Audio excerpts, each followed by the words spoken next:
Hello, I'm cKnoor, and it's time to talk about Season 11. It's Chaos Dwarfs. I think a few of us expected this, but it does come with some interesting changes, updates to both the ladder and the community event. But first, let's jump into game and have a quick look at the Chaos Dwarf team, so we all know what we're looking at. So, of course, Chaos teams, if you haven't seen them before, they used to evolve around having two bold centaurs, which are these guys over there. They're faster than they look, they're strength 4, and their agility's not great. In previous iterations of Blood Bowl, one of the fun builds you could do is you'd get break tackle on these guys, they would dodge on a 2+, and then you'd try and get sure hands or just hand the ball off to them and hope that they picked it up on a 4+, and then you'd use them as a fun, fast Dark Elf Blitzer and score touchdowns with them, since Strength 4. Like I said, they're deceptively fast in that they come with both Sprint, so they get to rush 3 times, and Sure Feet, meaning they get to re-roll their first failed rush for free, like Dodge or any other skill re-roll. Currently, the way Break Tackle works in this iteration, that is not as good, because they're Strength 4, so they only get +1 on their roll. So if you were to give these guys Break Tackle, they would dodge on a 3+, which isn't necessarily horrible, it's just not as great as 2+. Then we have the bog standard Chaos Dwarf blocker. They come with block, Ironheart Skin, and thick skull, so no tackle on these guys. However, if you haven't played with them in this new iteration, Ironheart Skin means that their armor cannot be reduced for any reason. It doesn't matter if you have Mighty Blow, it doesn't matter if you have Claw, it doesn't matter if you foul with several assists. The armor value is going to be the same. They're always going to have armor value 10+. Strong, sturdy, but slow movement for line of scrimmage guys that knock people down. But more importantly, they have hats and look cool. They have hats again. Very, very important. Hats. The new flavor on the team are these Chaos Dwarfs Flamesmiths that have a new trait. They have Breathe Fire. And as it says here, it's similar to Stab. You stand next to someone that you can block, or you use it part of a blitz. But instead of Stab, you just roll a d6. On a 1, your player is knocked down. On a 2 to 3, nothing happens. On a 4+, the player you're breathing fire to is placed prone, which is important. They're placed prone. On a natural 6, that player is knocked down. Knocked down in this instance means that you roll for armor, you then roll for injury. Hi, Thursday. We're talking Season 11. How are you feeling about it? You don't care. You just want my attention. It's a stab that works 50% of the time. If you just want to get a piece on the floor, remove the tackle zones. If you're in a very guard-heavy environment. Then the Hobgoblin, it's your bog standard Hobgoblin 6/3/3, the 4+ on passing, but who cares, and 8+ armor. They do look different from the other Hobgoblins though, which I'll be honest is not what I expected, so that's kind of cool. And then we have the Hobgoblin Sneaky Stabber, which has shadowing and stab and costs way more than the normal Hobgoblin. Hello, there's a cat here again. And then finally, they do get access to a Minotaur. This Minotaur has Loner 4+, Horns, Frenzy, Mighty Blow, Unchanneled Fury, Goodbye Thursday. Mutation. I guess I should... This is the thing with Chaos Dwarfs, and I didn't mention it. No mutation access on the Hobgoblins. Secondary on the Flamesmith. Secondary on the Blockers. And secondary on our Centaur Blitzer. Lastly, because we didn't look at it before, their rerolls are 70k, and they have access to an Apothecary. That's pretty much it. We can have a quick look at the star players they have available. Ripper, Bomber, Fungus, the Black Gobbo, Madcap, McGibbs, Warag, Helmut, and Morgentorg. And that's pretty much it for the Chaos Dwarfs. And before we talk about the community event and the ladder, let's quickly go through this season's Blood Pass, which I think looks slightly spicier than what we've seen from the vampires. Of course, on level 1, if you buy the Blood Pass, you get the Chaos Dwarfs. Otherwise, you have to wait all the way to level 50. Then we have some normal-ass stuff. We get our first die, which is gold, well, copper and red. So annoy your opponents by having hard-to-read dice. Then on 9, we have the first cheerleader zone, very fiery. The Chaos Dwarf Ball is available on level 13, which looks kind of neat, I'll be honest. We have a neat-looking manager customization. And here's the Chaos Dwarf Cheerleader. Now, some seasons we haven't had cheerleaders on the Blood Pass.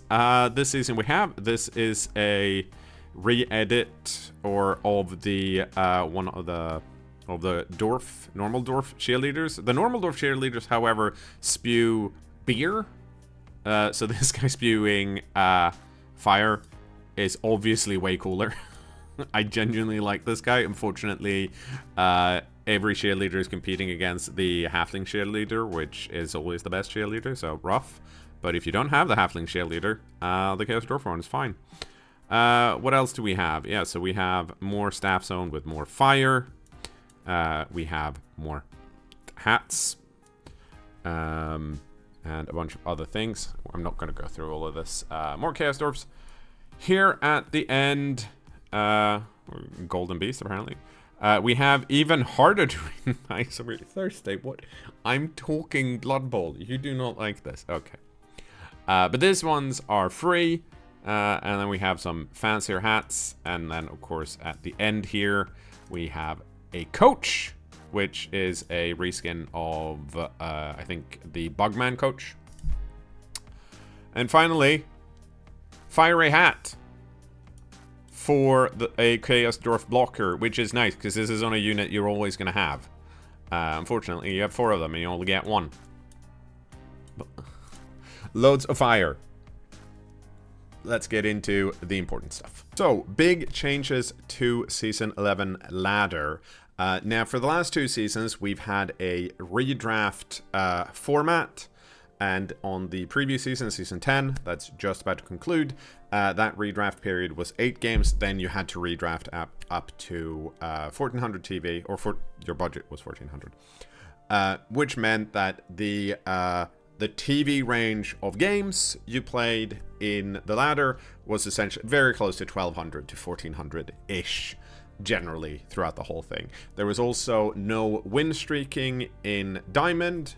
Previously, win streak in this instance means that if you win 3 games in a row, the 3rd game onwards, you get double the SR you otherwise would. So you were incentivized to keep trying to win because you would climb the ladder more quickly. The matchmaking also essentially had 2 pools last season. One pool for those teams that hadn't gone through redraft, and then one pool for everyone who had gone through 1 or more redrafts. So even if your team had gone through like 5 redrafts, you could then play against someone who'd gone through 1 redraft. They were considered to be very similar, which admittedly for the most part that was usually the case since the TV range was so low. At the end of Season 10, and like the amount of games in the upper portion of the ladder just hasn't really been happening. My best team currently is an orc team that's sitting at like we're top 50 on the ladder itself, and we are not in masters because it's a much slower grind and the waits are longer because there's less people to play against. There might be a bunch of different reasons for this. I think I know why, and that's because the season's been really grindy and there are a lot of people that don't necessarily like redraft, me included, and we've been playing in a ladder system for a really long time where we haven't had redraft. That's the backstory. Hold on to your butts. Season 11. No redraft. Top max TV. 1900. So we are going from a very low TV spread with redrafts every 8 game to no redraft and a much higher maximum TV. I don't think we've had a higher TV previously in any of the seasons, so this is going to be interesting. And I've said in most of these videos that I haven't necessarily always liked the changes on the TV max or redraft for the official ladder. I do, however, like the fact that the rules change and slightly every season so that they do feel different. As someone who's not a massive fan of redraft specifically in the ladder format, I'm very happy for this change. I saw in the comments of the previous season update video that some people were really ecstatic about having redraft, so I'm sure you're disappointed. Hopefully you'll give feedback on the Discord to Cyanide, what you like and what you don't like. I am looking forward for essentially one last hurrah of the previous rule set. Now, I'm editing this video and I had a whole section about this might not being the final season of Blood Bowl 3, but they just said that it is. So this is the final hurrah of this rule set. The season after this one is going to be Warhammer Blood Bowl, meaning Blood Bowl 3 is renamed, and we will have the new Blood Bowl 2020 rule set. This means I get to cut out a large chunk of my video and replace it with this. Fun. That's the ladder. Secondly, let's also quickly talk about the community event, which is, I think, the most insane community event we've seen so far. And I'll be honest, I think these are the type of like really dumb community events that I like, because this is a Chaos Dwarfs versus Black Orc matchup, and you get to pick either Chaos Dwarfs or Black Orcs, and it's PvP, so you're playing against another coach. This is not against the AI. Let me read you the rules, because they're like insane. You don't get to build the teams, by the way, they're pre-made. But special rules: 6 turns per half, so it's a shorter game. Chaos Dwarfs get 2 blitzes per turn, and they get 3 wizard inducements. Black Orcs, on the other hand, they get no turnover. And they always win the coin toss. They get 2 fouls per turn. And then it says armor pass, handoff, and pickup rolls, as well as successful catch or intercept, will grant 1 skill per activation. Which I think means that if they complete one of these actions, they are instantly granted 1 primary skill to be chosen among apparently 2 possibilities. I haven't had a chance to try this in the preview build because I then have to organize someone to play against, and I haven't had a chance to do that. So that's generally just going to be insane and silly fun.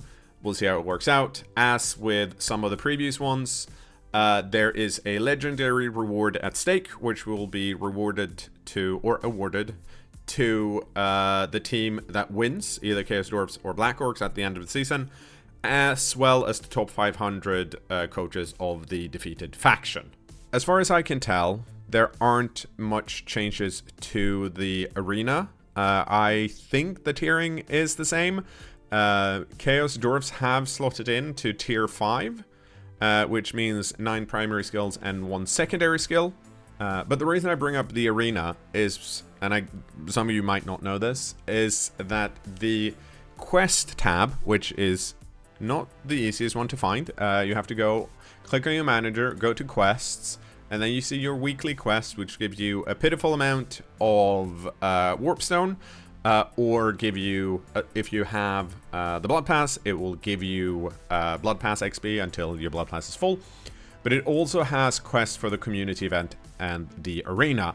And there is a cool looking dice in the arena for getting 3 wins.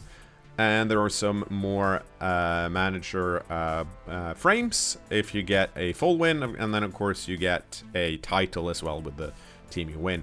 And the same is true for the community event. You get some titles. If you complete 10 matches, you get a nicer looking set of copper dice, which are actually kind of cool and readable looking. And if you knock down 15 players with a fireball spell, you get a fiery ball, similar to the Chaos Dwarf wall. And knocking down 15 players with a fireball spell, if you get 3 fireballs per game, is actually quite easy to do, assuming your opponent, if you try and target 4 players per fireball, on average you should knock down half of them, which means you knock down 6 per game, which means you complete this decently quickly, especially if you get a bit lucky. I mean, it'll also take longer if you're unlucky, obviously. So those are also worth checking out. Other than that, there has been some other minor additions. There's now a time griefing report when you report other coaches you play against for griefing or unsportsmanlike behavior, which is good because we've seen some coaches try and abuse that and just essentially stall out the game by managing the time bank. And some fixes that are minor enough that I'm not going to cover them. So I will see you on Tuesday when the Chaos Dwarf and Season 11 drop, and we'll fire breathe on everyone on the pitch. Good? Good.